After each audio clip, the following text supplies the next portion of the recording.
इस प्रकार गोपियों ने अपने प्रेम पाश में बांधकर श्री कृष्ण की रक्षा की। इति प्रणयबद्धाभिर गोपीभिः कृतरक्षणम। 30 नंबर श्लोक है, बहुत सुंदर श्लोक है।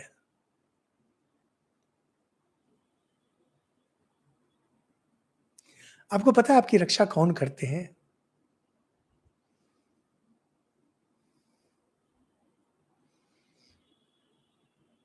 आपकी रक्षा जो आपको प्रेम करते हैं वही करते हैं। हम लोग बोलते हैं कि भगवान ही बचाते हैं, सही भगवान ही बचाते हैं, लेकिन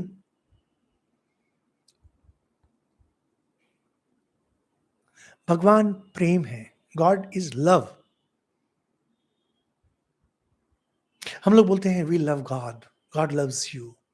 वो क्रिश्चियन लोग से बोलते हैं Jesus loves you. God is love. भगवान का एक दूसरा नाम है प्रेम।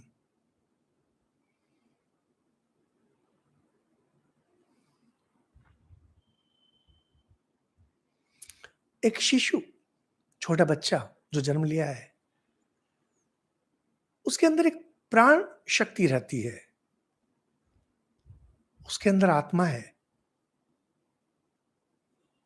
लेकिन तब भी नवजात शिशु है। चारों तरफ से उस पर आक्रमण हो रहा है, मौसम का, वायरस बैक्टीरिया का, अलग अलग तरह के रोगों का। कौन बचाता है उसे? उसके मां का प्रेम। हम लोग बोलते हैं मां के दूध में बहुत कुछ रहता है जो बच्चे को पुष्टि देता है, कोई संदेह नहीं। लेकिन बचपन में मां के प्रेम से जो हट जाएगा वो अंदर से लड़खड़ा जाता है। माँ, पिताजी, दादा, दादी, नाना, नानी, इनका वास्तविक प्रेम, और जब आप बड़े हो जाते हैं, इनमें से बहुत सारे लोग मर जाते हैं तब तक, लेकिन आपके आसपास जो हैं, मेरी मानिए आप लोग, हम लोग भागवत पाठ कर रहे हैं, इसमें क्या व्यक्तिगत बातें करें, लेकिन मैं आपको बतलाता हूं कि जीवन में जैसे भी हो, जैसे भी हो, कम से कम 4-5 व्यक्ति आपको होने चाहिए जीवन में जो आपको अत्यधिक प्रेम करें। अब मां की तरह तो कोई अपनी प्राण देकर के आपकी रक्षा नहीं करेगा, लेकिन उसके बाद जितना हो सकता है, यहां ये जो करण न्यास, अंग न्यास, ये सब पूजा विधि है। आप में से जो पूजा जानते हैं, आप लोग जानते होंगे। गोपियां कर रही हैं, यशोदा कर रही है, रोहिणी कर रही है। तो कोई भी व्यक्ति, कोई भी व्यक्ति जो सुरक्षित रहता है प्यार से बंध करके। तो बोलेंगे जो प्यार से बंधा है वो मरता नहीं है। क्यों नहीं मरेगा? उसका अपना कर्म भी है ना। यहां पर ध्यान रखें, मैं संसार में चल रहा हूं, मेरे ऊपर लगातार वार हो रहे हैं, जैसा कि मैंने बतलाया, मौसम का, वायरस का, बैक्टीरिया का, अशुभ शक्तियों का, कुदृष्टि का, और इसके विरुद्ध जो मुझे प्यार करते हैं उनके भी मिसाइल्स चल रहे हैं।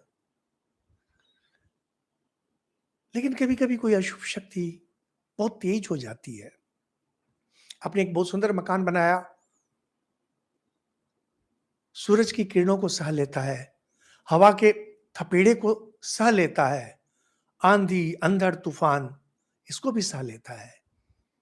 कभी कभार अगर वज्रघात हो जाए या बम गिर जाए तब मकान नहीं बचेगा। कभी कभी हम लोगों पर वज्रपात हो जाता है, बम वर्षा हो जाती है, बचना मुश्किल होता है। लेकिन टूटी झोपड़ी में जो रहने वाला है, वो तो हमेशा खतरे में है। पक्के मकान में जो है, वो बचा हुआ है। जब आपको प्यार करने वाले 5 आदमी हों, आप समझिए आप पक्के मकान में रह रहे हैं। आपको प्यार करने वाला कोई नहीं है, समझिए आप टूटी झोपड़ी में हैं।